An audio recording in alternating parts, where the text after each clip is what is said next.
وأشهد أن لا إله إلا الله وحده لا شريك له وأشهد أن محمدا عبده ورسوله أما بعد فأعوذ بالله من الشيطان الرجيم إنما الصدقات للفقراء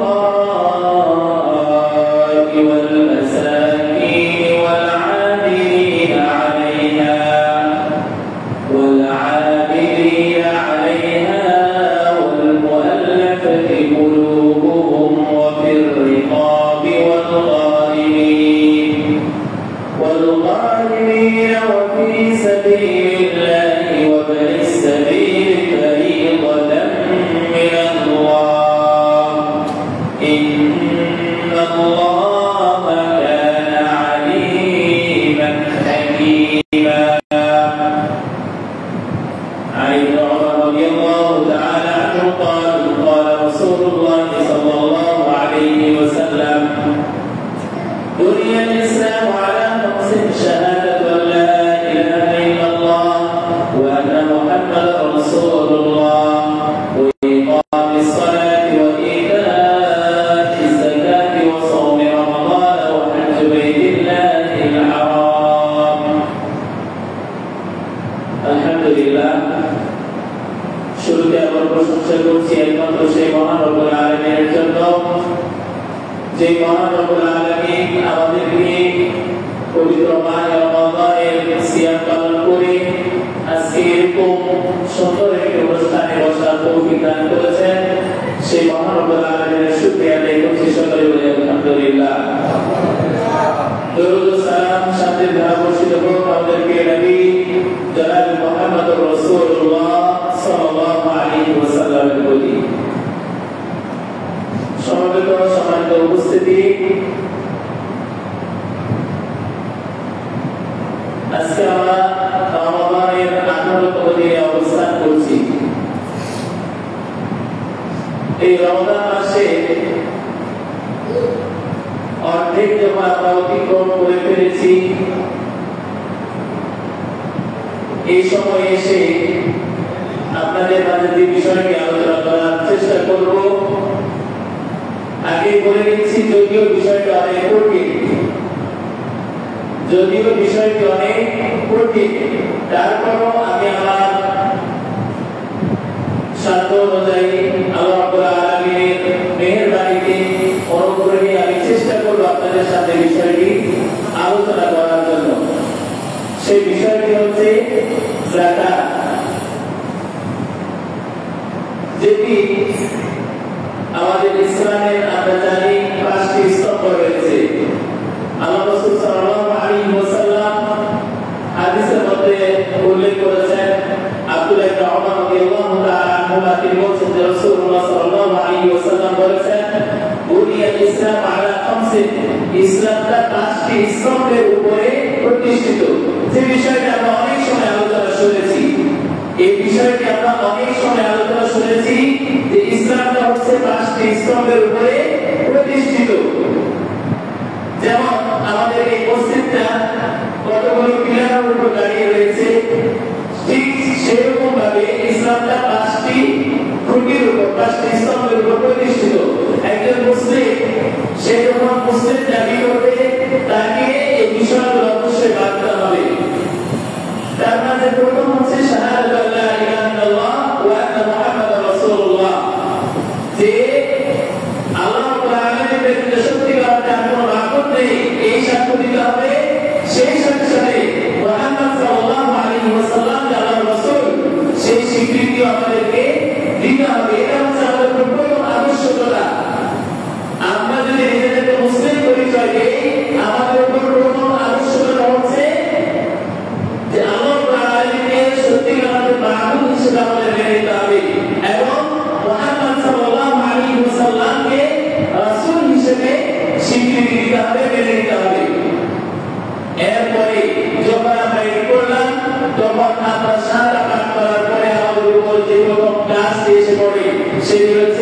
ইকামিস সালাত, সালাত প্রতিষ্ঠা করতে হবে, সালাত আদায় করতে হবে।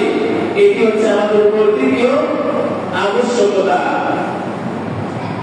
এরপরে আসছে ওয়া ইতাইজ যাকাত, যেটি আমাদের আজকে আলোচনার বিষয়, সেটি হচ্ছে যাকাত প্রদান করতে হবে। সম্মানিত উপস্থিতি, সালাত যেভাবে আমাদের উপর ফরজ, আমরা এই রমজানের সিয়াম পালন করছি, রমজানের সিয়াম যেভাবে আমাদের উপর ফরজ, ঠিক যাকাত তাদের উপর অবশ্যই ফরজ যারা নিসাব পরিমাণ সম্পদের মালিক হয়েছে। যাকাত প্রত্যেকটা মানুষের উপর ফরজ নয়, যাকাত আমাদের প্রত্যেকটা মানুষের উপর ফরজ নয়। যাকাত ওই সমস্ত মানুষের উপর ফরজ যাদের ওই পরিমাণ সম্পদ রয়েছে, যে পরিমাণ সম্পদ হয়ে রাসূলুল্লাহ সাল্লাল্লাহু আলাইহি ওয়াসাল্লাম যাকাত ফরজের কথা বলেছেন। কাজেই যাকাত নিয়ে যাদের সম্পদ রয়েছে, সম্পদ থাকার পরেও কেউ যদি যাকাত আদায় করতে অবহেলা করে, অস্বীকার করে, তাহলে তার বিধান তখন ভিন্ন হয়ে যাবে। সে মুসলিমদের কাতারে থাকা নিয়ে তার কোনো অধিকার থাকবে না। কারণ যাকাত হচ্ছে আপনার মুসলমানকে টিকিয়ে রাখার অন্যতম একটি রূপক। সম্মানিত উপস্থিতি, আরো দুটি রয়েছে, সেটি হচ্ছে একটি হচ্ছে রমজানের সিয়াম, আরেকটি হচ্ছে হজ। যেটিও ঠিক সেরকম যাদের হজে যাওয়ার মতো সক্ষমতা রয়েছে, সেই পরিমাণ সম্পদ যাদের রয়েছে, তাদের উপর হজটা ফরজ। তিনটি বিষয় প্রত্যেকটা মানুষের উপর ফরজ, তিনটি বিষয় আমাদের প্রত্যেকের উপর ফরজ। এক, শাহাদাত পাঠ করা, দ্বিতীয়ত সালাত, তৃতীয়ত সিয়াম। এটির ক্ষেত্রে আপনার সেই সক্ষমতা মালিকানা এগুলো কোনো বিষয় নয়, এই তিনটি বিষয় প্রত্যেকের উপর ফরজ। আর যাকাত এবং হজ এই দুই তিনটা ক্ষেত্রে আপনার সেই পরিমাণ সম্পদের মালিকানা হওয়াটা শর্ত করা হয়েছে। সম্মানিত উপস্থিতি, তাহলে আমাদেরকে এই বিষয়গুলো খেয়াল রাখতে হবে যে যাকাত বিধানটা আমাদের উপর ফরজ করা হয়েছে। যাকাত বিধানটা আমাদের উপর ফরজ করা হয়েছে যদি আমাদের সেই পরিমাণ সম্পদ থেকে থাকে। আল্লাহ তাআলা এই যাকাতের বিষয় বলেছেন, কুল্লিন আমওয়ালিহিম সাদাকাতান তুতাহহিরুহুম ওয়া তুযাক্কিহিম বিহা ওয়া সাল্লি আলাইহিম ইন্না সালাতাকা সাকানুন লাহুম। রাসূল সাল্লাল্লাহু আলাইহি ওয়াসাল্লাম বলেছেন, কুল্লিন আমওয়ালিহিম সাদাকাতান, যে আপনি তাদের সম্পদ থেকে যাকাত গ্রহণ করুন, আপনি তাদের সম্পদ থেকে যাকাত গ্রহণ করুন। রাসূল সাল্লাল্লাহু আলাইহি ওয়াসাল্লামের নির্দেশ দেওয়া হচ্ছে। যাকাত গ্রহণ করবেন কেন? তুতাহহিরুহুম ওয়া তুযাক্কিহিম, তাদের এই সম্পদটাকে আপনি পবিত্র করবেন, তাদেরকে পরিশুদ্ধ করবেন, এই জন্য তাদের থেকে আপনি যাকাতটা গ্রহণ করবেন। ওয়া সাল্লি আলাইহিম, আর আপনি তাদের জন্য কি করবেন? তাদের জন্য দোয়া করবেন। ইন্না সালাতাকা সাকানুন লাহুম, কেননা আপনার সালাতটা, আপনার দোয়াটা তাদের জন্য হবে প্রশান্তিদায়ক। রাসূল সাল্লাল্লাহু আলাইহি ওয়াসাল্লাম যদি আমাদের জন্য দোয়া করে, এর চাইতে বড় প্রাপ্তি আমাদের আর কিছু হতে পারে না। রাসূল সাল্লাল্লাহু আলাইহি ওয়াসাল্লামের দোয়া পাওয়াটা এর চাইতে বড় প্রাপ্তি এই দুনিয়ার মানুষের জন্য আর কিছু দুনিয়াতে হতে পারে না। কাজেই সম্মানিত উপস্থিতি, রাসূল সাল্লাল্লাহু আলাইহি ওয়াসাল্লামকে আল্লাহ তাআলা নির্দেশ দিয়েছেন যাকাত আদায় করার জন্য। আমাদের থেকে এই যাকাত আদায় করবেন। রাসূল সাল্লাল্লাহু আলাইহি ওয়াসাল্লাম মুআয ইবনে জাবাল রাদিয়াল্লাহু তাআলা আনহুকে যখন ইয়ামানে প্রেরণ করলেন, তখন মুআয রাদিয়াল্লাহু তাআলা আনহুকে তিনি বলছেন, ইয়া মুআয, ইন্নাকা তা'তি কওমান মিন আহলিল কিতাব, যে তুমি এমন এক সম্প্রদায়ের কাছে যাচ্ছ যারা আহলে কিতাব, যারা মুসলিম নয়, যারা ইহুদি এবং খ্রিস্টান। তুমি এমন এক সম্প্রদায়ের কাছে যাচ্ছ, তুমি সেখানে গিয়ে কি করবে? ফাদউহুম ইলা শাহাদাতি আল্লা ইলাহা ইল্লাল্লাহ ওয়া আন্নী রাসূলুল্লাহ, তুমি তাদেরকে সেখানে গিয়ে দাওয়াত দিবে যে আমি মুহাম্মদ আল্লাহ আলামিন এক এবং মুহাম্মদ সাল্লাল্লাহু আলাইহি ওয়াসাল্লাম আল্লাহর রাসূল। এই দাওয়াত তুমি তাদেরকে দিবে।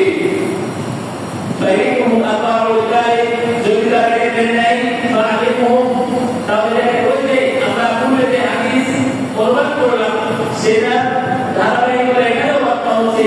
সেখানে প্রথমে আমাদেরকে শাহাদাত দাওয়াত দেওয়া হয়েছে, আমাদের আবশ্যক করা হয়েছে শাহাদাত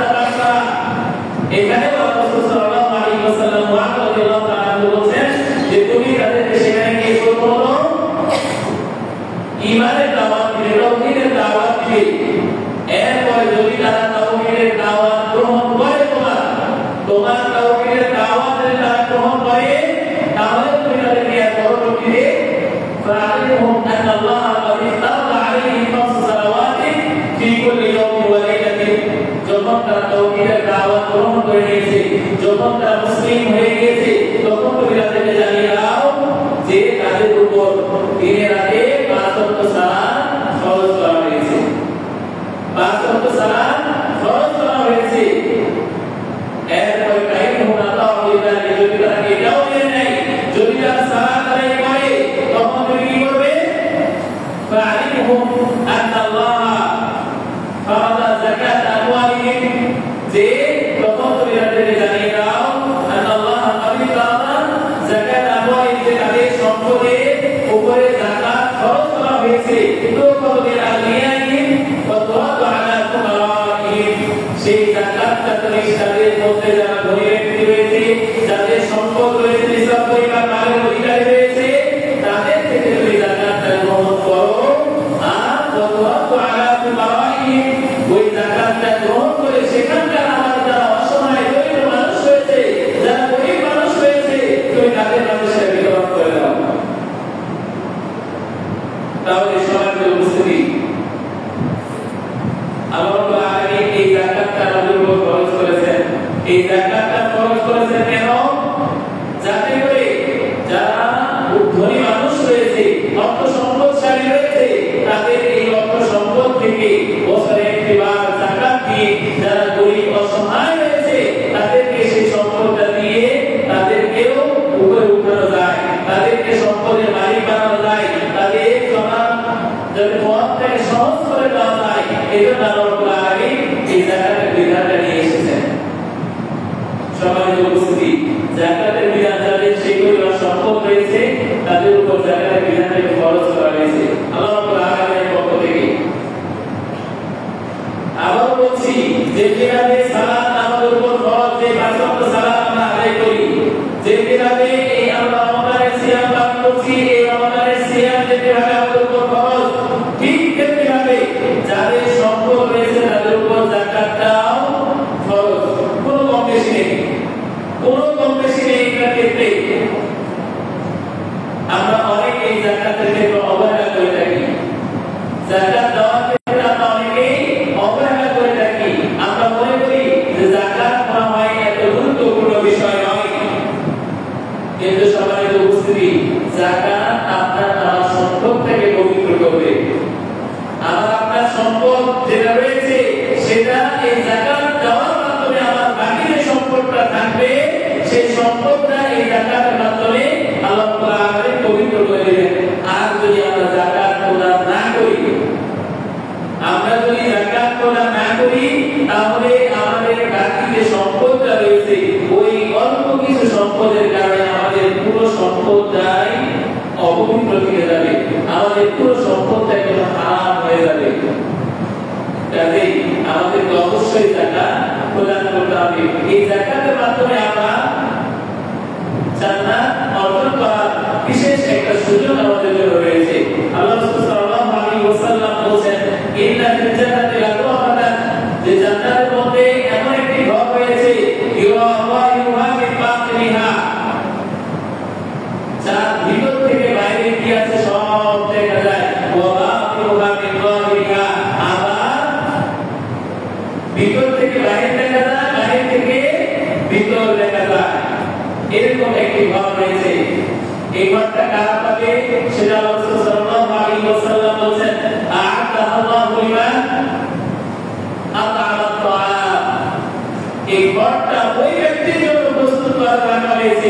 এই ঘরটার অধিকারী হবে ওই ব্যক্তি লিমান আত'আমা আত-তা'আম, যে গরীব অসহায় যারা রয়েছে তাদেরকে খাদ্য খাওয়াবে, তাদের খাবারের ব্যবস্থা করে দিবে, তাদের সম্পদের যাকাত আদায় করে গরীব অসহায়দের চলার পথ সহজ করে দিবে, ওই ব্যক্তির জন্য। আর তার জন্য লিমান আত'আমা আত-তা'আম ওয়া আলানা আল-কালাম, 4টা গুণের কথা এই হাদিসের মধ্যে বলা হয়েছে। এই 4টা গুণ যদি আমরা অর্জন করতে পারি তাহলে এরকম জান্নাত আমার পাওয়ার সৌভাগ্য আমাদের হবে ইনশাআল্লাহ। দ্বিতীয় নাম্বার রাসূল সাল্লাল্লাহু আলাইহি ওয়াসাল্লাম বলেন, ওয়া আলানা আল-কালাম, যারা নম্রভাষী হবে, যারা নম্রভাষী হবে, মানুষের সাথে কথা বলার সময় নম্র ভাষায় কথা বলবে, হাসি মুখে কথা বলবে, মানুষের সাথে কর্কশ ভাষা ব্যবহার করবে না, মানুষের সাথে কথায় কথায় রাগ দেখাবে না।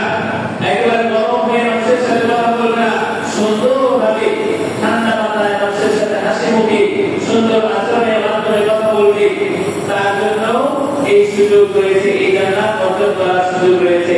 এরপরে রাসূল সাল্লাল্লাহু আলাইহি ওয়াসাল্লাম বলেন ওয়ালা সিয়াম, এবং সিয়াম পালন করবে। এরপরে চতুর্থ নম্বরে রাসূল সাল্লাল্লাহু আলাইহি ওয়াসাল্লাম বলেন ওয়াসাল্লা বিল-লাইলি ওয়ান নাস নিয়াম। এরপরে মানুষ যখন ঘুমিয়ে থাকে রাত্রিতে, রাতের বেলায় মানুষ যখন ঘুমিয়ে থাকে তখন কি করবে? তখন সে রাত্রি থেকে সালাত আদায় করবে, অর্থাৎ তাহাজ্জুদের সালাতের কথা রাসূল সাল্লাল্লাহু আলাইহি ওয়াসাল্লাম বলেন এই চার শ্রেণীর ব্যক্তির জন্য, এই চার শ্রেণীর ব্যক্তির জন্য এইরকম জান্নাত আল্লাহ রাব্বুল আলামিন প্রস্তুত করে রেখেছেন, যা ভিতর থেকে বাইরে দেখা যায়, বাইরে থেকে ভিতর দেখা যায়। সম্মানিত উপস্থিতি, কাজেই আমরা যদি জান্নাত অর্জন করতে চাই তাহলে যাদের সম্পদ রয়েছে তাদের জন্য এই জাকাতটা হবে জান্নাত লাভের অন্যতম একটি মাধ্যম। যাদের সম্পদ নেই আমরা অন্তত বাকি আরো যে তিনটি রয়েছে সেই তিনটির মাধ্যমে আমরা এই জান্নাত অর্জন করার সুযোগ আমরা অর্জন করতে পারবো। কাজেই আমাদের কাউকে রাসূল সাল্লাল্লাহু আলাইহি ওয়াসাল্লাম মাহরুম করেননি। আমার সম্পদ নেই, আমি সিয়াম পালন করতে পারি, আমার সম্পদ নেই, আমি মানুষের সাথে সুন্দর ভাষায় নম্রভাবে একবার সুন্দর আচরণের মাধ্যমে হাসি মুখে মানুষের সাথে কথা বলতে পারি, আমি রাত্রি থেকে যখন সব মানুষ ঘুমিয়ে থাকে আমি আল্লাহ রাব্বুল আলামিনের কাছে সিজদায় পড়ে গিয়ে আল্লাহ রাব্বুল আলামিনের কাছে কান্নাকাটি করে আমার সকল চাওয়া আমি চাইতে পারি। এইভাবে যদি আমি করতে পারি তাহলে আমরা সেই জান্নাত অর্জন করতে পারবো। সম্মানিত উপস্থিতি, আমরা অনেকেই মনে করি যে এই যে যাকাত দিয়ে দিব, এই যে যাকাত দিয়ে দিব, যাকাত দিয়ে দিলে মনে হয় আমার সম্পদটা কমে যাবে, আমি দান করব। আজকে মসজিদের কোন একটা কাজে কাজ শুরু হয়েছে, সেখানে দান করতে হবে, আমি সেখানে দান করব, দান করলে মনে হয় আমার সম্পদটা কমে যাবে। আজকে যে মসজিদে 5,000 টাকা দিয়ে দিই, যাকাত আসছে আমার 1 লক্ষ টাকা, 2 লক্ষ টাকা, 5 লক্ষ টাকা, হাই হাই এত বড় টাকা যদি আমি দিয়ে দিই আমার সম্পদ কমে যাবে অনেক। সম্মানিত উপস্থিতি, এটা আমার আপনার ধারণা, এটা আমার আপনার ধারণা যে দান করলে বা যাকাত দিলে আমাদের সম্পদ কমে যায়। কিন্তু আল্লাহ রাসূল সাল্লাল্লাহু আলাইহি ওয়াসাল্লাম রাসূল সাল্লাল্লাহু আলাইহি ওয়াসাল্লাম বলেছেন যে না, দান করলে বা যাকাত দিলে কখনো সম্পদ কমে না। কাজেই আল্লাহ কোরআন বলেছে ইয়াকুল্লাহু বিনা ওয়া ইউবিস সাদাকাত, যে সুদ, যে সুদের মাধ্যমে আমরা টাকা লেনদেন করে থাকি, এই সুদ আল্লাহ তাআলা ধ্বংস করে দেন। ওয়া ইউবিস সাদাকাত, আর যে দান করা হয়, যাকাত প্রদান করা হয়, সাদাকা করা হয়, এগুলোর মাধ্যমে আল্লাহ তাআলা আরো বৃদ্ধি করেন। কাজেই আমাদেরকে যাকাত প্রদান করতে হবে। সম্মানিত উপস্থিতি, যাকাত আমরা যে সমস্ত বিষয়গুলো যাকাত প্রদান করব সেই জিনিসগুলো হচ্ছে যেমন স্বর্ণরৌপ্য রয়েছে, স্বর্ণরৌপ্য এগুলো যদি আমাদের সেই পরিমাণ থাকে, স্বর্ণের ক্ষেত্রে নিসাব হচ্ছে আপনার, যদি গ্রামের হিসেবে আমরা বলি তাহলে গ্রাম হচ্ছে 85 গ্রাম, আর যেটা আপনার ভরি হিসেবে যদি আমরা ধরি তাহলে এই গ্রামের হিসাব করতে গেলে আমরা রাসূল সাল্লাল্লাহু আলাইহি ওয়াসাল্লাম হাদিসে যে পরিভাষা, সেই পরিভাষা আলোকে আপনার 7.29 ভরি আসে। তো যেটা আমরা স্বাভাবিকভাবে শুনে আসলাম 7.5 ভরি, এই পরিমাণ সম্পদ যদি স্বর্ণ যদি কারো থাকে তাহলে তাকে যাকাত প্রদান করতে হবে। রূপার ক্ষেত্রে যদি 52.5 ভরি বা তোলা যদি আমরা বলি, এই পরিমাণ রূপা কারো কাছে থাকে তাহলে তাকে যাকাত প্রদান করতে হবে। এটা হচ্ছে স্বর্ণরৌপ্যের হিসাব। আবার যে শস্য ফলায় আমরা ধান, গম যেগুলো চাষ করি সেগুলোর ক্ষেত্রেও যাকাত রয়েছে, কিন্তু সেগুলো বছর হওয়ার সাথে সম্পৃক্ত নয়, সেগুলো হচ্ছে আপনার চাষাবাদের সাথে সম্পৃক্ত। আপনার যখন সেগুলো ফসল উঠবে তখন আপনাকে যাকাত প্রদান করতে হবে। এরপরে আরেকটি বিষয় হচ্ছে ব্যবসায়িক যে পণ্য রয়েছে, ব্যবসায়িক যে পণ্য রয়েছে, আমরা যারা ব্যবসা করি আমাদের এই ব্যবসার পণ্য যেগুলো রয়েছে সেগুলোতেও কিন্তু যাকাত ফরজ, সেগুলোতেও যাকাত ফরজ। সেগুলোতে কিভাবে যাকাত ফরজ আমাদের জন্য?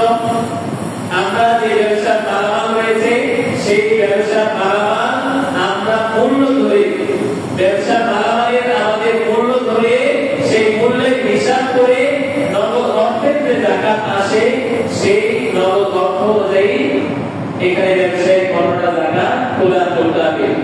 বিশেষ করে আপনারা উপশহরের মানুষ হিসেবে আপনাদেরকে বলি, যারা এই যে পলট বেচাকেনা করে, যারা পলট বেচাকেনা করে তাদের কিন্তু সেগুলো ধরেন আপনার একটা বা দুইটা থাকে আপনার নিজস্ব স্থায়ী ভাবে রেখে দিয়েছে আপনার জন্য, যেটা আপনি বাড়ি করে থাকবেন, সেটা আপনি যেটা কেনা বেচা করছেন, আজকে কিনছেন পরে পরে আবার বিক্রি করছেন, এই যে পলট যেগুলো রয়েছে এগুলো যদি কেউ ব্যবসার হিসাবে চলে, কেউ যদি বেচা কেনা করে, তাহলে সেগুলোর ক্ষেত্রেও তার ওই পরিমাণ সম্পদ যদি হয়ে যায় তাহলে তাকে জাকাত প্রদান করতে হবে।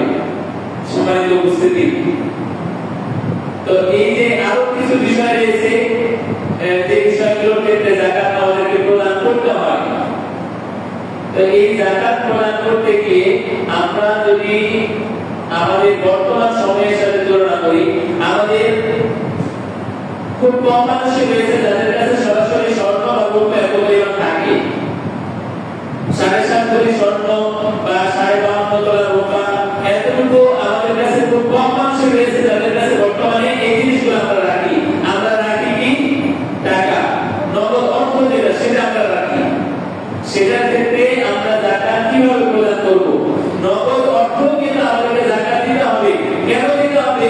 আল্লাহ রাসূল সাল্লাল্লাহু আলাইহি ওয়াসাল্লামের সময় তাদের যে নগদ অর্থ যেটা প্রচলন ছিল সেটা হচ্ছে দিনার এবং দিরহাম। দিনার হচ্ছে স্বর্ণের মুদ্রা, দিরহাম হচ্ছে রূপার মুদ্রা। এই দিনার দিরহাম দিয়ে তারা কিন্তু জাকাত প্রদান করত। আর বর্তমানে আমাদের দিনার দিরহাম নেই, কিন্তু আমাদের টাকা রয়েছে।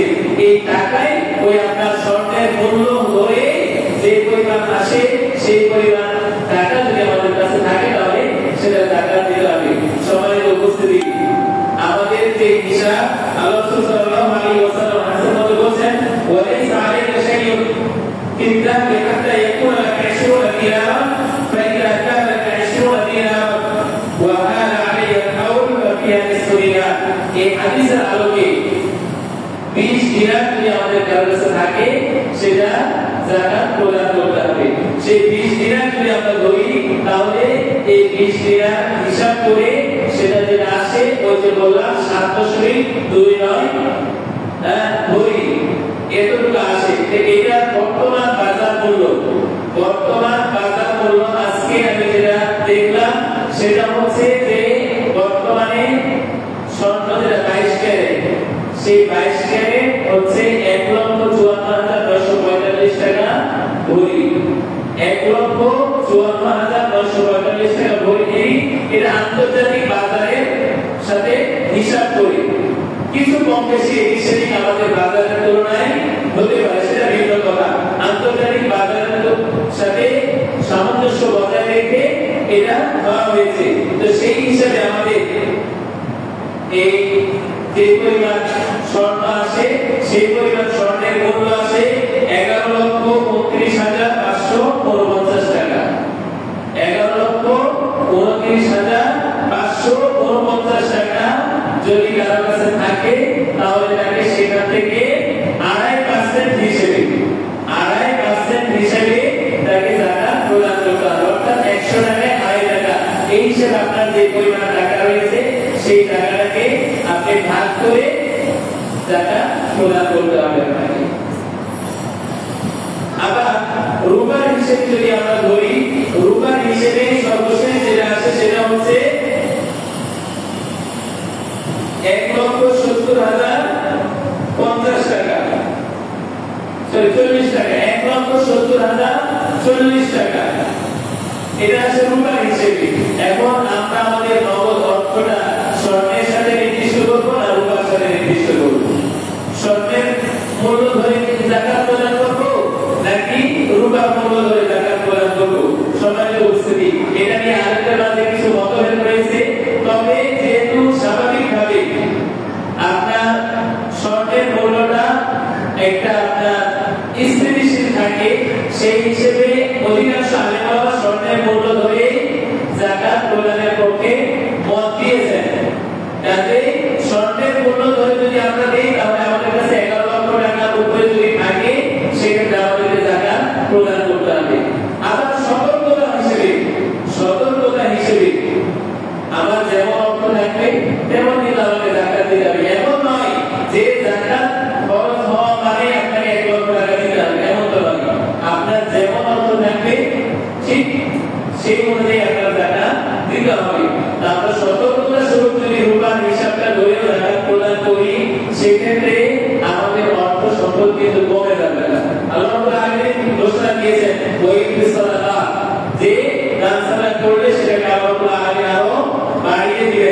সুতরাং আমরা চেষ্টা করব যাতে করে আমরা যাকাত প্রদান করি, যাকাত প্রদানের ক্ষেত্রে আমরা কোনো প্রকার অবহেলা না করি।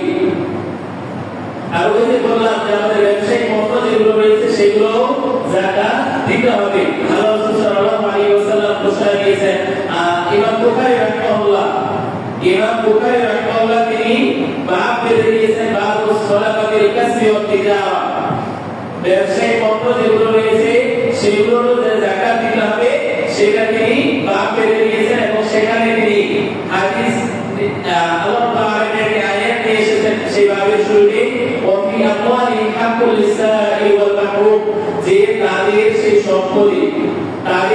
সম্পত্তি, ধনীদের সম্পত্তি, ব্যবসায়ীদের সম্পত্তি, যাদের নিসাব পরিমাণ সম্পদ রয়েছে তাদের সেই সম্পদে ফকির মিসকিনদের হক, দরিদ্র অসহায় যারা রয়েছে তাদের হক রয়েছে।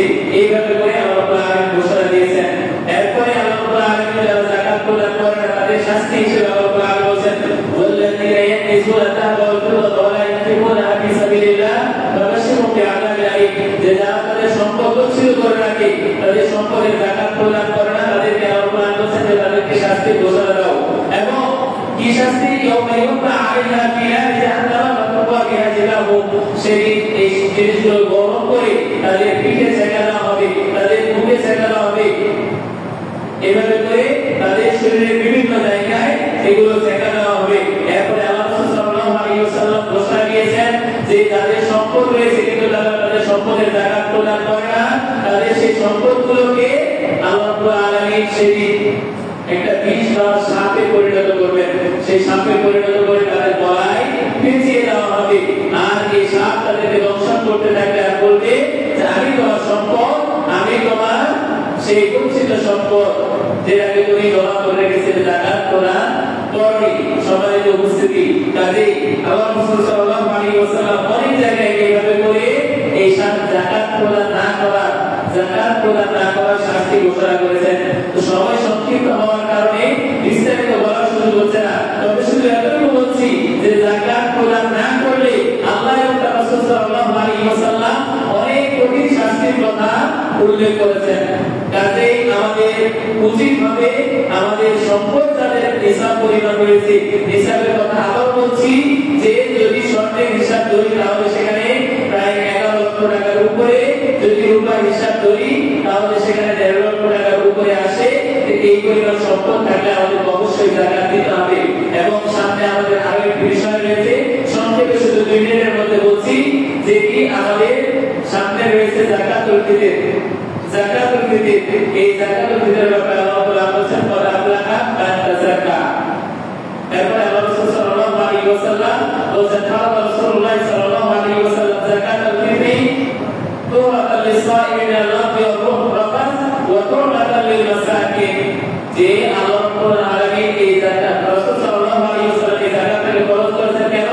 তুরাতাল লিসাইমি মিনাল লাগwi ওয়ার রাফাস, যে এই রোজাদার যারা রয়েছে, সায়েম যারা রয়েছে, এদের এই সিয়ামের বিভিন্ন ছোটখাটো ভুল ত্রুটিগুলো রয়েছে, এই ভুল ত্রুটিগুলো থেকে নিজেদেরকে ক্ষমা পাওয়ার জন্য, ভুল ত্রুটিগুলো মাফ করিয়ে দেওয়ার জন্য। আরেকটা কি কারণ? ওয়াতুরাতাল মাসাকিন, মিসকিনদের খাদ্যের জন্য। সম্মানিত উপস্থিতি, এই যাকাতুল ফিতর সেটা আল্লাহ রাসূল সাল্লাল্লাহু আলাইহি ওয়াসাল্লাম ফরজ করেছেন দুটি উদ্দেশ্যে। আমরা রোজা রাখছি, রোজা রাখার ক্ষেত্রে আমাদের বিভিন্ন ভুল ত্রুটি হয়ে থাকে, এগুলো যাতে সেটার মাধ্যমে ক্ষমা হয়ে যায়। এই জন্য আবার যারা অসহায় রয়েছে, দরিদ্র রয়েছে, ঈদের দিনে একটু ভালো খাবার খেতে পারবে না, তাদের জন্য এই যাকাতুল ফিতরের ব্যবস্থা করা হয়েছে। এই যাকাতুল ফিতর কি দিয়ে আদায় করতে হবে?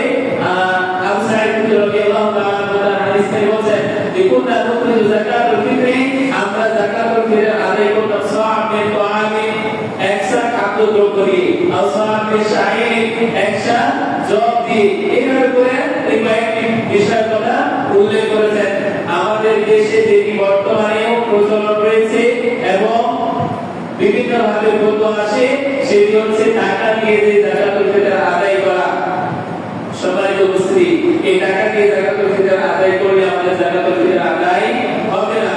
কারণ এটা আল্লাহ রাসূল সাল্লাল্লাহু আলাইহি ওয়াসাল্লামের সময় থেকে নিয়ে এই খাদ্যদ্রব্য দিয়ে যাকাতুল ফিতর আদায় হচ্ছে এবং এখন আমাদেরকে খাদ্যদ্রব্য দিয়ে যাকাতুল ফিতর আদায় করতে হবে। যে সেটা যেই হোক না কেন, যেই কোরবানি না কেন, যেমন বাইতুল মুকাররমের যে খতিব নিয়োগ দেওয়া হয়েছে তিনি বলেন যে টাকা দিয়ে যাকাতুল ফিতর আদায় করতে হবে, সেটা যেই কোরবানি না কেন। রাসূল সাল্লাল্লাহু আলাইহি ওয়াসাল্লামের হাদিসের বিপরীতে যদি কেউ যায় সেটা আমাদের দেখার বিষয় নয়, আমাদের ব্যক্তি দেখা উদ্দেশ্য নয়। আমাদের উদ্দেশ্য হচ্ছে পবিত্র কোরআন এবং সহিহ সুন্নাহর মধ্যে কি এসেছে সেটা আমরা দেখব। সেখানে এসেছে যাকাতুল ফিতর খাদ্যদ্রব্য দিয়ে আদায় করতে হবে। আর এই যাকাতুল ফিতরটা আমরা আদায় করব কোন সময়? যাকাতুল ফিতর আদায় করার বিষয়ে রাসূল সাল্লাল্লাহু আলাইহি ওয়াসাল্লামের ঘোষণা হচ্ছে যে সেটা আদায় করতে হবে শাওয়াল মাসের 4 তারিখ দেওয়ার পূর্বে। তবে আব্দুল্লাহ ইবনে ওমর রাদিয়াল্লাহু তাআলা আনহুর আমল রয়েছে, তিনি বলছেন যে আমরা একদিন অথবা 2 দিন আগে যাকাতুল ফিতর আদায় করতাম। এই ব্যাপারে আবার ইমাম বুখারী রাহিমাহুল্লাহ তিনি ওই হাদিসের ব্যাখ্যা বলেন যে তারা জমা করার জন্য বের করতেন, জমা করার জন্য যেখানে এক জায়গায় যাকাতুল ফিতরটা জমা হতো সেখানে বের করতেন, কিন্তু তারা বিতরণ করতেন না আগে। কাজেই আমরা সর্বোচ্চ একদিন অথবা 2 দিন আগে আদায় করার সুযোগ আমাদের রয়েছে, এর আগে নয়। আমি এই নারায়ণগঞ্জে আসার পরে একটা বিষয় লক্ষ্য করেছি, সেটা হচ্ছে যে এখানে আসার পরে আমি দেখলাম কিছু কিছু মানুষ তারা 10-15 রমজান যাওয়ার পরে যাকাতুল ফিতর আদায় করে ফেলে। সম্মানিত উপস্থিতি, যদি কেউ করে থাকে সেটা ভুল হয়েছে, সেটা যেন আল্লাহর কাছে ক্ষমা চাই। আবার ওই সময় যাকাতুল ফিতর আদায় করিয়ে আগে যাকাতুল ফিতর আদায় করলে যাকাতুল ফিতর উদ্দেশ্য হাসিল হবে না। আল্লাহ রাব্বুল আলামিন আমাদেরকে পবিত্র কোরআন এবং সহিহ সুন্নাহর আলোকে আমাদের শরীরটা আমল করার তৌফিক দান করুন। আল্লাহুম্মা আমিন। এখানে আমি আমার বক্তব্য শেষ করছি। ওয়া